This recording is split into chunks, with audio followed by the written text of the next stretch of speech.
I'm Don Gordon, founder of C3, Christians Caring for Creation. C3 is an organization encouraging all Christians to embrace the call to be faithful stewards of creation as a means to love God and love our neighbors. When I was a young boy, I lived near an elementary school which stood adjacent to a community park.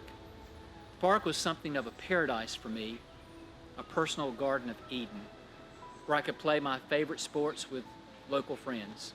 To get to this athletic paradise, I had to walk through a small forest of human-created trails and a kaleidoscope of vegetation. Soaring oak trees and colorful maples, southern pines that stood straight like soldiers. There were many winding paths that took me to different places to play different sports. And walking through those woods was sort of like walking through an extended, enchanted gateway, taking me to this kingdom of paradise and youthful recreation. Parts of me would like to look back on that walk and reflect on the appreciation I had for God's natural world. How spiritual and Thoreau-like it would be to say that I wandered in the woods for the sake of wandering and wondering. I was admittedly too young and eager to play a game, to merely sit under a tree and meditate. Prayers of praise directed to the creation or silent moments of mystical contemplation were absent in this journey toward paradise. In retrospect, those woods were a microcosm of the larger human posture toward God's creation. How I viewed those woods was how humanity treats the forest and the rivers and the seas of the earth. They were merely a means to an end, and the end was my personal pleasure. Certainly there was some kind of unconscious sense of peace that walked with me through this gateway, but it was submerged in the greater desire to hit a ball or shoot a basket or make a tackle. I really didn't understand any call of stewardship of the forest or any kind of responsibility for its own future. I wasn't a tree hugger. I simply wanted to grab my Louisville Slugger and feel the crack of the bat reverberating through my hands and then up through my arms. The Apostle Paul wrote about his childhood to the church in Rome. He said, "When I was a child, I taught like a child, I thought like a child, I reasoned like a child. When I became a man, I put the ways of childhood behind me." Paul is confessing a universal aspect of childhood that need not be lamented or praised. To use the modern vernacular, it is what it is. It's the nature of childhood to float along without reflecting on what is underneath everyday existence. But now that I'm an adult and have access to the world's scientific findings and a deeper understanding of the scriptures, a deeper responsibility resides with me.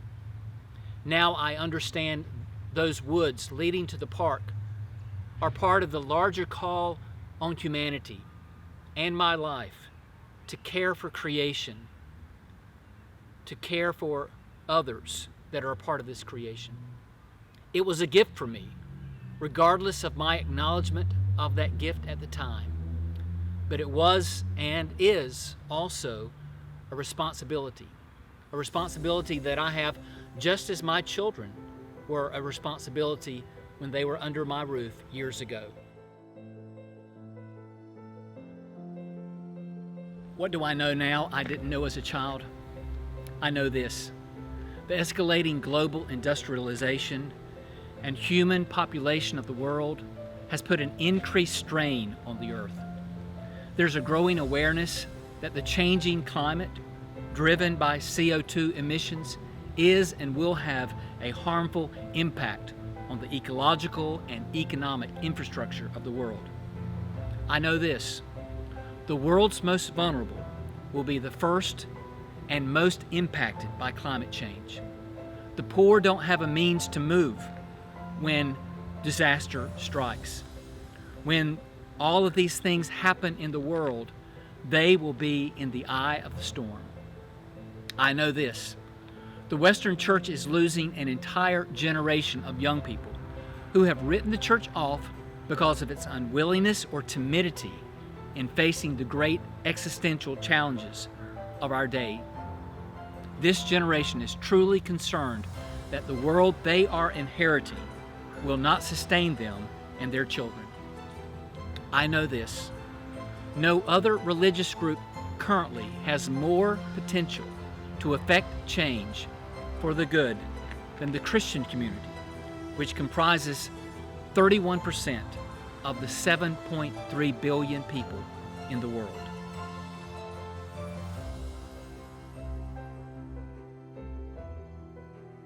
Now is the time for the Christian community to join together to embrace this call to be good stewards of the earth and to care for all of creation and all of our neighbors, especially our most vulnerable neighbors. I want to invite you to join me in this effort to care for God's creation in this way. I know that's what God wants me to do. Perhaps that's what God wants you to do. Thank you for listening.